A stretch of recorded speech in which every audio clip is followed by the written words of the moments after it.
8 años después, en un salón del Museo del Prado lleno de abanicos, terciopelo y sonrisas bien ensayadas, una duquesa descubrió algo que llevaba casi una década evitando mirar de frente. Había conseguido el título. Había conseguido el apellido. Había conseguido entrar por la puerta grande en la alta sociedad de Madrid. Pero la mujer a la que había apartado de su camino no estaba hundida, ni sola, ni vencida. Estaba tranquila. Estaba acompañada. Y, lo peor de todo, parecía feliz de verdad. Carolina de Valdeoro la vio al otro lado de la sala y se quedó quieta unos segundos. Allí estaba Sofía de Almenara, con un vestido verde algo pasado de moda, una pequeña mancha de mermelada en el puño que seguramente se había hecho en el desayuno con uno de sus hijos. Y esa calma que no se compra ni con dinero ni con joyas. No iba vestida para impresionar. No lo necesitaba. A su lado estaba su marido, un hombre serio, de mirada limpia, que se inclinó para decirle algo al oído. Sofía soltó una risa corta, real, de las que nacen sin permiso. Y en ese instante, en medio de cuadros, ministros y damas perfumadas, Carolina sintió el golpe de una verdad muy simple. No siempre pierde la persona a la que humillan primero.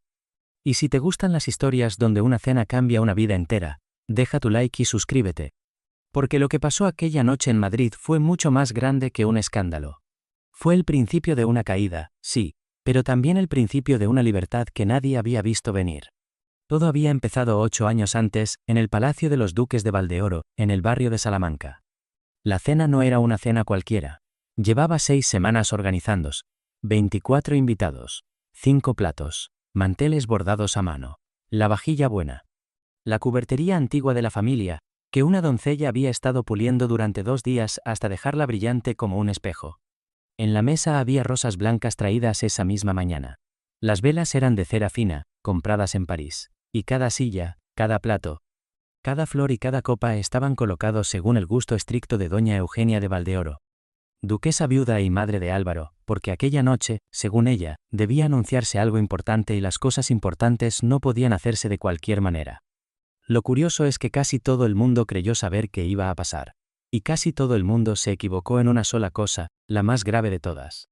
La única persona que no sabía que su vida estaba a punto de abrirse por la mitad era Sofía de Almenara. Sofía tenía 23 años. Era hija del conde de Almenara. Había crecido entre normas, visitas, veranos en la finca familiar y la idea repetida desde niña de que una mujer de su apellido no elegía la vida como quien escoge un lazo en una mercería. La vida se aceptaba con educación, con cabeza alta y con una sonrisa serena. Si era posible, incluso con gratitud. Aquella noche llevaba un vestido de seda color marfil, hecho para ella por una modista francesa instalada en Madrid que solo trabajaba para unas pocas familias. En el pelo llevaba perlas pequeñas. Nada exagerado. Nada fuera de lugar. Todo en Sofía decía lo mismo. Estaba lista. No solo lista para una cena. Lista para una nueva etapa. Lista para escuchar, delante de testigos, lo que llevaba meses flotando en conversaciones, cartas y visitas, que el duque de Valdeoro iba a anunciar por fin su compromiso con ella. No era una locura pensarlo. Era, de hecho, lo razonable. El acuerdo entre ambas familias se había cerrado las navidades anteriores, durante una conversación larga entre el conde de Almenara y la duquesa Eugenia en la biblioteca de la finca de los Almenara. Sofía no estuvo presente. Nadie esperaba que lo estuviera. Después la informaron, con toda naturalidad, de que la unión era excelente para todos. Los Almenara tenían apellido antiguo, tierras y respeto, pero arrastraban desde hacía años problemas de dinero que ya no podían esconderse del todo. Los Valdeoro, en cambio, tenían fincas, poder, influencia en las cortes y una fortuna enorme, pero el joven duque tenía ya 29 años y seguía soltero, cosa que en su círculo empezaba a despertar murmullos incómodos. Era una unión útil, correcta, limpia, casi elegante en su lógica. Sofía la aceptó como había aceptado tantas otras decisiones importantes en su vida, con calma. No estaba enamorada de Álvaro de Valdeoro, pero tampoco esperaba estarlo. A los 16 años, cuando preguntó a su madre si el amor llegaba antes o después del matrimonio, su madre le respondió algo que Sofía no olvidó nunca. El amor, si llega, suele llegar después, cuando dos personas sensatas aprenden a vivir juntas. No hace falta sentirlo al principio. Basta con que no haya rechazo, con que exista respeto, con que el hombre sea correcto y la vida sea estable. Y Álvaro parecía correcto. Alto, educado, atractivo de una forma que gustaba mucho a las madres con hijas casaderas. Sabía hablar de caballos con el conde durante 40 minutos sin mirar el reloj. Sabía bailar sin pisar. Sabía escuchar sin discutir demasiado. No era un hombre apasionado ni especialmente atento, pero Sofía no era una niña de novela romántica. No esperaba fuegos artificiales, esperaba paz. Y creyó, de verdad, que con él podía tenerla. Durante casi un año pasearon por jardines, coincidieron en meriendas, compartieron veladas musicales. Fueron juntos a cenas y acudieron al teatro. Sofía lo observó con el cuidado con el que una persona estudia la casa donde piensa vivir toda su vida. No buscaba emociones fuertes, buscaba algo más difícil, señales de que podría soportar 40 años a su lado. Y creyó encontrarlas. Lo que no vio fue lo que ocurría cuando ella no estaba delante. Porque mientras Sofía aprendía a prepararse para ser duquesa, Álvaro llevaba 3 meses escribiendo una carta diaria a otra mujer. Esa otra mujer se llamaba Carolina Varela. No era hija de nobles. Su padre era médico en Segovia. Un hombre respetado pero sin brillo especial para la gente que medía el mundo por apellidos. Su madre era hija de un canónigo. Carolina había entrado en la temporada madrileña gracias a su madrina, una vizcondesa mayor con buenas relaciones, que la había llevado a 2 bailes importantes y la había presentado en los salones correctos. 2 bailes. 2. A veces, en ciertos mundos, eso basta para acercarse a la puerta. Pero no suele bastar para cruzarla. A menos que uno sepa exactamente qué pieza mover. Y Carolina sabía moverlas. Aquella noche, en el Palacio de los Valdeoro, el servicio retiró el pescado y empezó a prepararse el siguiente plato. Las conversaciones se volvieron más sueltas. Las risas subieron un poco. Las personas bien comidas suelen confiarse justo antes del postre. Y quizá por eso los golpes llegan mejor en ese momento. Álvaro se levantó. Cogió el cuchillo de mantequilla y dio un toque ligero en su copa de cristal. El salón quedó en silencio. Él carraspeó. Sonrió con esa sonrisa ensayada de quien ha practicado varias veces delante del espejo. Y dijo que tenía un anuncio que hacer. Mejor aún, una alegría que compartir con las personas más importantes para él. 23 rostros se giraron hacia la cabecera de la mesa. 23, porque el rostro número 24 no necesitaba girarse. Ya estaba mirándolo. Era el de Sofía. Ella estaba segura de que ese momento era suyo. Y en cierto modo lo era. Solo que no de la manera que imaginaba. Álvaro tomó aire y dijo, con voz clara, que tenía el inmenso placer de anunciar su compromiso con señorita Carolina Varela. No con Sofía de Almenara. Con Carolina Varela.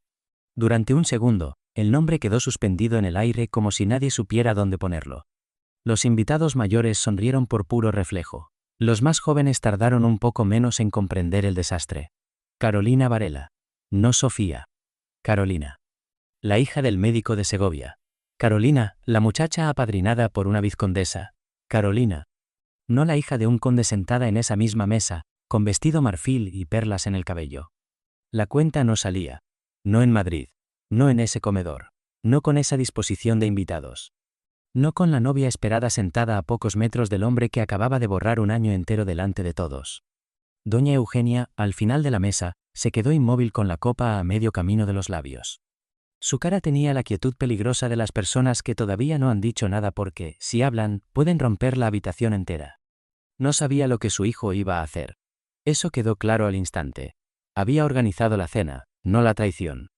Álvaro, sin mirar ni a su madre ni a Sofía, siguió hablando. Explicó que Carolina estaba pasando la temporada en Madrid como invitada de la marquesa de Aldana.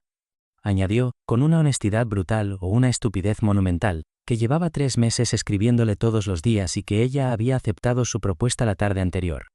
Dijo también que había querido compartir la noticia con más calma, pero que las circunstancias lo obligaban a anunciarlo allí, esa misma noche, ante quienes más valoraba.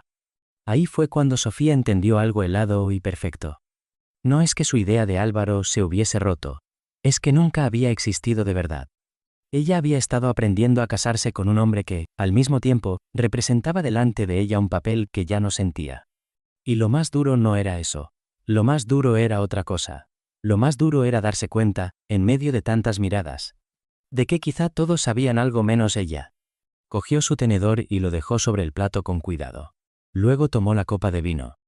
Bebió un sorbo pequeño y la dejó otra vez en la mesa. No miró a su padre. No miró a la duquesa. No miró al resto de invitados. Solo al frente. Y con una voz tranquila, firme, limpia, dijo: «¡Qué cosa más extraordinaria!». No levantó el tono. No hizo falta. Toda la sala la oyó.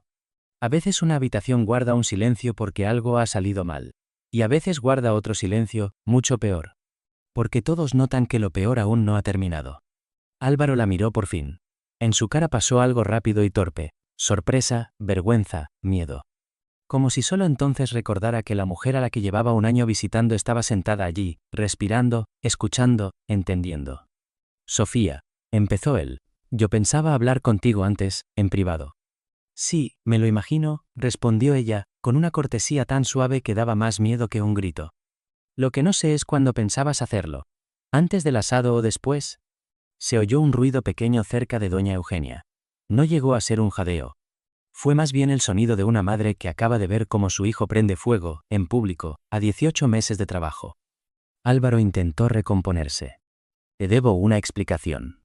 ¿Una explicación? Preguntó Sofía. ¿Una disculpa? ¿La retirada formal de un acuerdo entre nuestras familias? No sé cuál de las tres cosas debería recibir primero. Tal vez tú sí. El conde de Almenara, que hasta ese momento parecía todavía atrapado entre la educación y la incredulidad, encontró por fin la voz. Valdeoro, dijo, y solo con el apellido logró que varias personas bajaran la vista. ¿Qué significa esto? Álvaro miró al conde. Miró a su madre. Miró a las 20 personas que intentaban aparentar que no estaban presenciando el mayor desastre social de la temporada. Y cometió su segundo peor error de la noche. Intentó justificarse. Dijo que respetaba profundamente a Sofía. Dijo que el acuerdo entre las familias era honorable y útil. Dijo que, sin embargo, en los últimos meses había comprendido que no podía entrar en un matrimonio sin amor verdadero. Dijo que Carolina era la mujer a la que amaba y que no podía, en conciencia, casarse con una mujer mientras amaba a otra. La palabra amor cayó en la mesa como si alguien hubiera dejado un cuchillo donde no debía. Sofía lo dejó terminar. Luego lo miró con serenidad. Pero ya no era la serenidad de una joven preparada para comprometerse. Era la serenidad de alguien que acaba de decidir quién no merece volver a entrar en su vida. Yo solo tengo 2 observaciones y una pregunta, dijo. ¿Puedo hacerlas? Álvaro asintió. La primera es que acabas de contar delante de mi padre y de media sociedad madrileña que llevas 3 meses escribiendo cada día a otra mujer mientras seguías comprometido conmigo. La segunda es que me has negado la dignidad de enterarme antes en privado. No me has dejado cerrar esto a solas. Me has convertido en espectáculo. Hizo una pausa pequeña. Algunas damas fingieron mirar el mantel. Nadie respiró tranquilo. Y mi pregunta es muy sencilla. Cuando Carolina Varela aceptó ayer tu propuesta, ¿sabía que seguías comprometido conmigo? Álvaro abrió la boca. La cerró. La volvió a abrir. Nada. Sí o no, dijo Sofía. A veces las respuestas simples son las más útiles. El silencio respondió por él. Y toda la mesa entendió. El conde lo entendió. La duquesa lo entendió. Los invitados lo entendieron. Sofía lo entendió mejor que nadie. Volvió a colocar la servilleta junto al plato. No la tiró. No la arrugó. No tembló. Entonces hay una última cosa que debo decir, continuó. Si esa mujer aceptó sabiendo lo mío, no es una mujer honorable. Y si aceptó sin saberlo, entonces es otra persona engañada por ti y lo descubrirá muy pronto. En cualquiera de los 2 casos, yo no pienso seguir sentada aquí. Se levantó. Todo el comedor la siguió con la mirada. Tenía 23 años, un vestido de seda marfil, perlas en el pelo y el corazón probablemente hecho polvo. Pero nadie en esa sala iba a verla caer. Eso lo decidió en ese mismo instante. Padre, dijo, mirando al conde. No me quedaré para el siguiente plato. Se me ha ido el apetito. Te ruego que presentes mis disculpas a su excelencia por marcharme antes del final de la cena. El conde de Almenara era un hombre más famoso por su mal genio, sus perros de caza y sus inversiones en las minas de carbón de Asturias que por sus discursos elegantes. Pero al mirar a su hija, recta y entera bajo el peso de tantas miradas, no necesitó adornar nada. Te acompaño, hija. No hace falta. Hace toda la falta del mundo. Se levantó también. Luego miró a la duquesa Eugenia. Eugenia, entenderás que esto lo tratarán nuestros abogados. Los míos se escribirán dentro de la semana. Lo comprendo perfectamente, respondió. Sofía salió del comedor sin volver la cabeza. Cruzó la sala con el cuello erguido y la espalda recta. Su padre iba a su lado. En el vestíbulo, el lacayo casi se atragantó del susto al ver que tenía que traer los abrigos antes del postre. Las puertas del palacio se abrieron. Entró el aire frío de marzo. Y cuando la hoja de madera se cerró detrás de ellos con ese clic suave y caro que hacen las casas antiguas bien cuidadas, algo quedó claro para todos los que seguían dentro. Nada iba a volver a estar donde estaba una hora antes. Apenas pasó un puñado de segundos antes de que el comedor estallara en murmullos. Unos hablaron del tiempo con demasiada alegría, como hace la gente cuando finge que no pasa nada. Otras se inclinaron para susurrar con esa urgencia que garantiza que al día siguiente toda Madrid sabrá la historia. Un señor mayor pidió agua. Una señora quiso más pan sin tener hambre. Y doña Eugenia se levantó. No habló con los invitados. No habló con su hijo delante de nadie. Caminó hasta el pequeño salón privado junto al comedor, abrió la puerta y dijo solo una palabra. Álvaro. Él tardó unos segundos en obedecer. Como si aún creyera, por un absurdo segundo, que podía quedarse sentado en su propia silla y esperar a que el mundo arreglara solo lo que él acababa de romper. Pero no había arreglo fácil. Entró en el salón. La puerta se cerró. Lo que se habló allí dentro duró 43 minutos. Y en esos 43 minutos, doña Eugenia hizo lo que mejor sabía hacer, quitar el adorno y quedarse solo con la verdad. Le preguntó cuándo había empezado todo con Carolina Varela. Álvaro confesó que la conoció en enero, en una velada musical en casa de la marquesa de Aldana. Contó que luego coincidieron en más salones, más meriendas, más visitas cuidadosamente organizadas por amistades comunes. Admitió las cartas diarias, admitió la propuesta de matrimonio la tarde anterior, y al final, presionado por la mirada de su madre, confesó lo más importante.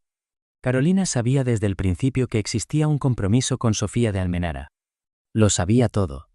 Lo sabía porque el propio Álvaro, cegado por esa emoción tonta que a veces los hombres ricos llaman amor cuando en realidad es capricho mezclado con vanidad, se lo había escrito en una carta en febrero. Le había prometido que rompería con Sofía porque su corazón le pertenecía a ella. Y Carolina no se había apartado. Al contrario. Lo había animado. Más aún, le había sugerido que la ruptura fuese pública, no privada. ¿Por qué? Porque una escena pública obligaría a Álvaro a seguir adelante. Una ruptura íntima habría dado tiempo a la familia de Sofía para proteger el daño, ordenar la versión, salvar la cara. Una humillación delante de testigos, en cambio, cerraba el camino atrás. Una vez que toda Madrid lo viera, el duque tendría que casarse con Carolina. Si no lo hacía, no sería el hombre que dejó plantada a una mujer. Sería el hombre que dejó plantadas a dos. Doña Eugenia se quedó quieta varios segundos después de escuchar eso. Luego apoyó las manos sobre la mesa pequeña del salón y habló despacio, como quien corta cristal. Escucha con atención, Álvaro. Esa muchacha no te ha elegido solo por amor. Te ha elegido porque ha visto una puerta y ha sabido empujarla. Ha entendido mejor que tú el tamaño del juego. Te ha obligado a hacer en público el trabajo sucio que a ella le convenía. Y ahora ya no puedes retroceder. Álvaro, por primera vez en toda la noche, parecía un niño perdido dentro del traje de un hombre adulto. Madre. ¿Qué he hecho?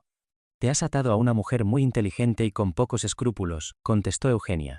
Puede darte una vida cómoda o una vida insoportable. Todo dependerá de si tus intereses coinciden con los suyos. Yo, en tu lugar, procuraría que coincidan. Luego, se levantó. Ahora volveremos al comedor. Sonreirás. Terminarás la cena. Mañana empezaré a pagar. Arreglar y contener el daño de esta noche. Y tú no escribirás a Sofía. No la visitarás. No intentarás explicarte. Ya es tarde para eso. Mientras tanto, fuera del palacio, el coche de los Almenara cruzaba las calles de Madrid entre faroles y silencio. Sofía iba sentada junto a su padre, con las manos quietas sobre el regazo. Él quiso hablar 2 veces y no encontró las palabras. Ella no lloró. No porque no le doliera. Le dolía tanto que llorar habría sido poco. Lo que pasa es que hay heridas que primero te dejan frío y solo después, mucho después, te dejan caer. Cuando llegaron a casa, su madre corrió a recibirlos. Quiso indignarse, quiso maldecir a los Valdeoro. Quiso proponer un viaje a San Sebastián o a París hasta que todo pasara. 2 tías, al enterarse al día siguiente, sugirieron exactamente lo mismo: desaparecer una temporada. Dejar que Madrid olvidara. Pero Sofía dijo que no. No se iría. No se escondería. No iba a regalarle a nadie la imagen de una mujer derrotada. Y aquí la historia cambia de dirección, porque la mayoría espera que, después de una humillación así, llegue el encierro, el llanto, la sombra. Pero no siempre pasa. A veces pasa algo mejor. A veces una puerta se cierra con estruendo para que otra pueda abrirse sin pedir permiso. Y si hasta aquí ya sientes que Sofía hizo lo imposible, deja tu like y suscríbete. Porque lo que vino después fue todavía más inesperado. 6 semanas más tarde, Álvaro de Valdeoro se casó con Carolina Varela en una ceremonia pequeña, casi escondida, en la parroquia del pueblo de la familia Varela, en Segovia. La boda fue discreta. Asistieron los padres de Carolina, su madrina y 3 parientes de Álvaro que fueron más por obligación que por gusto. Doña Eugenia no fue. Una indisposición muy conveniente le impidió viajar. Los periódicos de Madrid dieron la noticia con una sequedad sospechosa, como si alguien hubiera pedido expresamente que nadie añadiera una gota de veneno a lo que ya era bastante amargo. Sofía, mientras tanto, siguió en Madrid. Aceptó la siguiente invitación importante que recibió. Era un baile en casa de la marquesa de Aldana, la misma casa donde Carolina había pasado parte de la temporada. Muchas personas pensaron que Sofía no aparecería, o que aparecería apagada, o que entraría con cara de mártir. Madrid adora equivocarse sobre las mujeres fuertes. La noche del baile, Sofía llegó con un vestido de seda dorada claro que su modista terminó en 3 días cobrando una fortuna. No iba disfrazada de triunfo. Iba vestida de presencia. Entró en el salón, entregó el abrigo y se quedó un segundo en la entrada. No para presumir. Para dejar que la sala hiciera lo que sabía hacer, mirarla. Y la sala la miró. Las conversaciones bajaron. Los susurros subieron. Sofía avanzó con la barbilla alta, sabiendo perfectamente lo que habían dicho de ella durante esas 6 semanas. Sabía de las frases amables con punta escondida. Sabía de la lástima falsa. Sabía de las mujeres que la habían estudiado como si fuera una historia con moraleja. Pero no iba a darles la escena que querían. Y no bailó sola. Antes de entregar el abanico ya la habían invitado 3 caballeros. Uno era vizconde. Otro, hijo menor de un marqués. El tercero era un hombre callado, de 32 años, recién vuelto de la guerra con una ligera cojera y una fama rara y valiosa en ese mundo. La fama de decir la verdad. Se llamaba Eduardo de Arístegui. Eduardo no mencionó a Álvaro. No mencionó a Carolina. No trató a Sofía como a una mujer rechazada, sino como a una mujer interesante. Le preguntó qué leía, qué música prefería, qué parte del año soportaba peor en Madrid. Hablaron de libros. Discutieron un poco sobre poesía. Él la hizo reír 2 veces durante el segundo baile. Y lo curioso no fue solo que Sofía riera. Lo curioso fue la cara de Eduardo cuando lo consiguió, como si él mismo no esperara haber encontrado esa risa allí, esa noche, en medio de tanto cuchicheo. Sofía se dio cuenta. Y guardó el detalle. Durante los meses siguientes volvieron a coincidir. En cenas pequeñas. En un concierto. En un paseo por el Retiro con otros invitados. En una librería donde Eduardo vio a Sofía detenerse ante un tomo de poemas encuadernado en cuero azul. No lo comentó entonces. Solo lo recordó. Eduardo no era rico como los Valdeoro. Había heredado una finca modesta cerca de Toledo tras la muerte de su hermano mayor 2 años antes. Mucha gente lo consideraba un partido discreto, poco vistoso, casi invisible para el mercado de matrimonios de Madrid. Cojeaba ligeramente. No adoraba los grandes salones. No hacía esfuerzos teatrales por agradar. Y quizá por eso mismo, poco a poco, se volvió imposible de ignorar para Sofía. Porque había una diferencia que no podía esconderse. Álvaro había mirado en Sofía una alianza. Eduardo veía una persona. 3 meses después del baile, Eduardo fue a casa del conde de Almenara para pedir permiso y cortejarla formalmente. No llegó con flores. No llegó con un discurso largo. Llegó con el libro de poemas que Sofía había mirado en la librería la semana anterior. Se lo dio diciendo, con total naturalidad, que esperaba no llegar tarde y que deseaba que ella todavía no lo hubiera comprado. No lo había comprado. Aceptó el libro. Y aceptó también el comienzo del cortejo. El conde de Almenara, que desde el desastre de los Valdeoro se había vuelto desconfiado con cualquier promesa elegante, pidió hablar con Eduardo a solas. La conversación duró 1 hora. Cuando salió, no parecía entusiasmado. Parecía pensativo, que es mucho más valioso. Luego le dijo a su esposa algo que Sofía acabaría sabiendo tiempo después. No es lo que yo esperaba. Ha respondido a todo de frente. No me ha adulado. Me ha dicho que no es un hombre rico y que no puede darle a Sofía la vida enorme que podría haberle dado Valdeoro. Y después me ha dicho una cosa más. Me ha dicho que quizá mi hija ya ha tenido bastante de vidas enormes y prefiera una vida verdadera. El conde se quedó callado unos segundos antes de añadir. Tal vez hemos estado buscando el matrimonio equivocado para ella durante años. Sofía observó a Eduardo 6 meses. No tenía prisa. Ya no iba a casarse por costumbre. Ya no se iba a dejar arrastrar por el plan de otros. Lo vio conversar con criados con el mismo respeto con el que hablaba con nobles. Lo vio discutir con ella de política sin enfadarse cuando no pensaban igual. Lo oyó recordar cosas pequeñas que ella había dicho semanas atrás. Lo que demostraba que no fingía atención, la tenía de verdad. Eso fue nuevo para Sofía. Nadie se lo había enseñado de niña, pero empezó a entender algo enorme y sencillo, que una mujer puede pasar años preparándose para ser elegida, sin darse cuenta de que lo importante no es que la elijan, sino cómo la miran cuando están a su lado. Eduardo la miraba como si ella no fuera un premio ni una firma entre familias. La miraba como si fuese un ser humano completo, y eso, después de lo vivido, valía más que un título. Cuando por fin le pidió matrimonio, Sofía no necesitó largas dudas. Dijo que sí el mismo día. Se casaron en octubre, en la finca de los Almenara. Fue una boda pequeña, intencionadamente pequeña. No hubo espectáculo. No hubo tronos de flores. No hubo sonrisa social para calmar rumores. Solo las personas que importaban. Álvaro de Valdeoro no estuvo invitado. Doña Eugenia envió una cubertería de plata magnífica y una carta correcta, llena de buenos deseos y disculpas tardías. Sofía la leyó. La guardó en un escritorio y no volvió a mencionar nunca más el tema. Su nueva vida no tuvo el brillo de Madrid durante toda la temporada. Tuvo otra cosa. Tuvo aire. Tuvo silencio. Tuvo verdad. Sofía y Eduardo se instalaron sobre todo en la finca de él, en Toledo. Allí había campos de labor, árboles frutales y una casa cómoda, no grandiosa. Sofía descubrió que tenía un talento inesperado para organizar una explotación agrícola, hablar con arrendatarios, revisar cuentas y decidir que hacía falta reparar antes de que algo se viniera abajo. Eduardo, que sabía observar sin invadir, mandó construir para ella una biblioteca pequeña con ventanas al huerto. No se lo anunció con ceremonia. Un día simplemente le dijo que fuera a ver una habitación. A veces el amor llega así.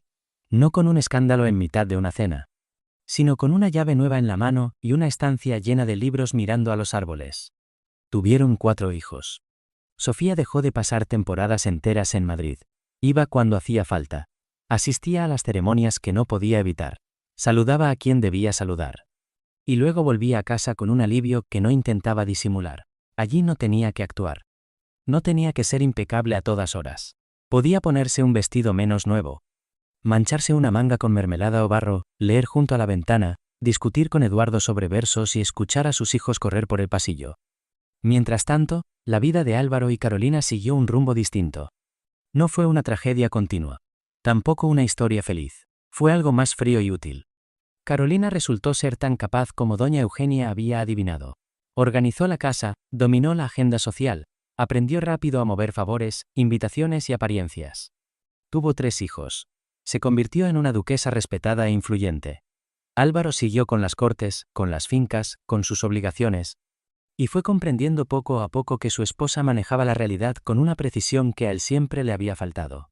No vivieron mal. Pero no vivieron libres. Hay matrimonios que se sostienen en cariño, otros en costumbre. El suyo parecía sostenerse en una especie de pacto silencioso donde cada uno sabía exactamente que había ganado y que no debía volver a preguntar. Y quizá por eso el encuentro de 8 años después dolió tanto. Fue en un acto benéfico en el Prado. Carolina llevaba un vestido impecable, joyas discretas, el pelo perfecto, la sonrisa adecuada. Parecía la misma mujer que años antes había calculado bien sus pasos. Sofía, en cambio, llegaba de otra vida. Una vida menos brillante hacia afuera y mucho más cálida por dentro. Cuando se vieron, Carolina hizo una inclinación breve de cabeza. Sofía se la devolvió con una sonrisa sin maldad, sin orgullo y casi sin interés. Luego se giró hacia Eduardo, dijo algo que lo hizo reír y ambos se marcharon a la siguiente sala. Carolina se quedó inmóvil. Muy poca gente lo notó. Solo quien mirara de cerca habría visto que apretaba demasiado fuerte el cierre del bolso. Porque en ese momento entendió lo que quizá llevaba 8 años negándose a entender. La mujer cuyo futuro había arrebatado no había perdido de verdad. Había sido liberada. La noche de aquella cena, la persona equivocada se quedó sentada a la mesa. La persona correcta fue la que se levantó y cruzó la puerta. Y aquí es donde esta historia deja de ser un simple escándalo de sociedad y se convierte en otra cosa. Se convierte en una lección rara, dura y preciosa. A veces la humillación pública parece el final. A veces es solo el ruido que hace una vida vieja al romperse. Si esta historia te está tocando, deja tu like y suscríbete. Porque el último tramo no va de venganza. Va de algo mucho mejor. Una tarde de primavera, no mucho después de aquel encuentro en el museo, Sofía volvió a casa en carruaje con Eduardo a su lado. El campo pasaba verde y lento tras la ventanilla. Uno de los niños se había quedado dormido en la casa de unos primos y el silencio del viaje era de esos silencios buenos que no pesan. Sofía pensó entonces en la cena de los Valdeoro. Pensó en las rosas blancas. Pensó en las velas. Pensó en el momento exacto entre un plato y otro, cuando todavía creía saber lo que iba a oír. Y se sorprendió al notar que no sentía rabia. Tampoco triunfo. Ni siquiera esa satisfacción amarga que a veces se imagina cuando la vida termina dándote la razón. Lo que sintió fue algo más quieto y más útil. Gratitud. Gratitud hacia un hombre torpe que, sin quererlo, la soltó de una vida que no estaba hecha para ella. Gratitud hacia una mujer calculadora que hizo inevitable la ruptura. Y gratitud hacia sí misma por haber tenido, con 23 años y el corazón roto delante de media sociedad de Madrid, la dignidad suficiente para dejar la servilleta junto al plato, levantarse y salir por la puerta antes de que sirvieran el siguiente plato. Porque algunas puertas no están para cerrarse con llave. Algunas puertas están para cruzarlas. Y algunas noticias, aunque lleguen vestidas de crueldad, son en realidad el inicio de una historia mucho mejor que la que alguien pensaba anunciar en voz alta. Sofía lo entendió tarde, pero lo entendió bien. No la salvaron el apellido. No la salvaron las normas. No la salvó la paciencia con la que la habían educado para soportar. La salvó otra cosa. La salvó el momento en que dejó de intentar quedarse donde la habían humillado. La salvó el momento en que eligió marcharse. Y desde entonces, cada vez que alguien le preguntaba, con esa curiosidad fina y un poco venenosa que siempre sobrevive en los salones elegantes, cómo había logrado superar lo ocurrido, Sofía sonreía apenas y cambiaba de tema. No porque no tuviera respuesta, sino porque la respuesta verdadera era demasiado simple para ese mundo. Había sobrevivido porque, al final,